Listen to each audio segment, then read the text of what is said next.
Hi and welcome to the Ruby Tuesday. My name is Ruben and this is my review for Netflix's original Christmas movie Klaus. After proving himself to be the worst postman at the academy, a postman is posted to a frozen town in the north where he discovers Santa Claus is hiding out. Netflix have a really bad rap when it comes to their original content and film, especially their kind of TV Christmas movies, and I always go in with a bit of trepidation when watching one of their Christmas movies, even if it's animation, because I have a tendency to like animation more. I give it more space, I guess, to develop as a story, but I'm always a little bit worried as to what Netflix are going to give us, because generally I find their series are better than their films.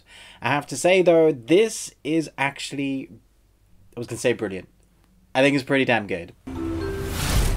So everybody can breathe this sigh of relief and go, whoa, Netflix has given us a decent film. So let me tell you why and kind of what it's about, because that description on IMDb was one of the worst descriptions for a film. I don't think it's accurate at all. This is not your typical Santa Claus film. I would say it's not even Santa Claus.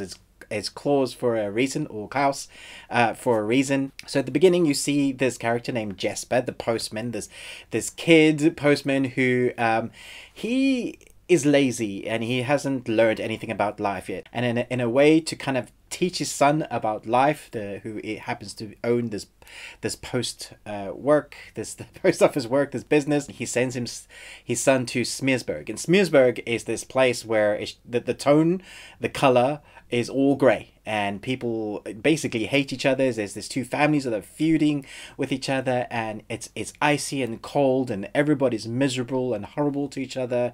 There's just no joy, no cheer, and his father sends him there and says, when you have delivered 6,000 letters, you can come back home to your, the luxury life he was living.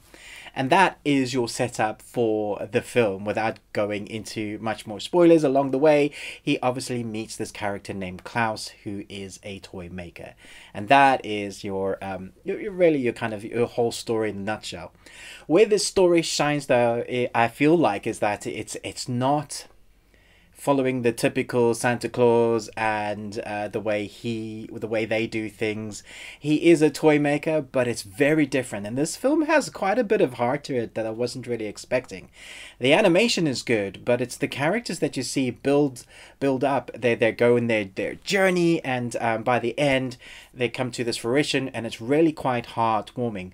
The only real negativity I have towards this film is that it's very predictable, so you kind of know where it's going to go, but you also know for a Christmas family movie you need to have those beats, and you need to have that kind of happy ending.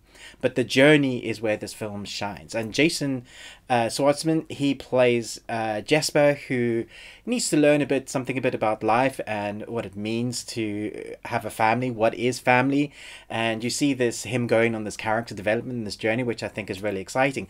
But at the same time you see Klaus go on this journey, and I thought that was very interesting. His story to me was very interesting. I really liked what they did with his character.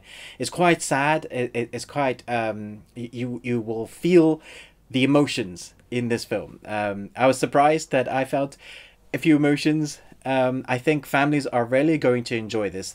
The animation for the kids, they'll enjoy that. There's a lot of fun, a lot of not massive amounts of action sequences, but there are adventure sequences that I think young ones will really enjoy. But at the same time, family members older will really understand the message of family and what is family. And why do we actually give presents, what's the meaning of Christmas, that kind of story. Those themes are in this, and it's dealt with really nicely. The director, this is his first time directorial debuts, and I think it's a pretty strong film for his first directorial. He has worked in many animated films before, but this is his first time directing, and I'm very impressed with what he's done. At the same time, there are other strong voice actors. J.K. Simmons, who plays Klaus, who help kind of elevate this film into a higher tier. I think sometimes when you get strong voice actors, they really can elevate your film. Again, we got Joan Cusack. I think she's around at the moment. She likes doing her Christmas films. I just reviewed a film with her in it called Let It Snow. and she is a voice actress in this, and so you have some really strong talent in the voice department. And then you got great animation style. I think for this, the style that they've used is just works perfectly. And then it's directed well in the story and edited together. And what you end up with is a heartfelt thematic story that you will recognize some of the themes, but it's slightly different and has quite a lot more heart than some Christmas films occasionally have. Some Christmas films occasionally don't have as much of that heart that you need to get across. I think this could be one of those Christmas films that people watch like at Christmas, one of those repetitive films. I love Alf, American 34th Street, Scrooge, White Christmas. There are a few that people will know. They're like, hey, these are one of the greats.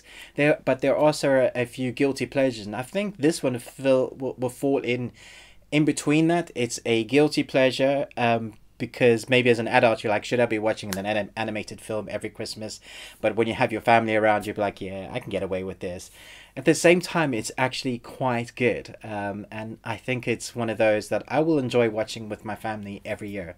There's a few that I occasionally watch and I go, that was alright, but I don't know if I'll watch it again. This, I think, could be a repeat every Christmas. Let me know in the comments below if you like this film, if you like the theme and the story of what they've done with it. Is it a good Christmas film? I'm giving this an A. Thanks so much for watching my review, but most of all, until next time, remember, live long and Tuesday.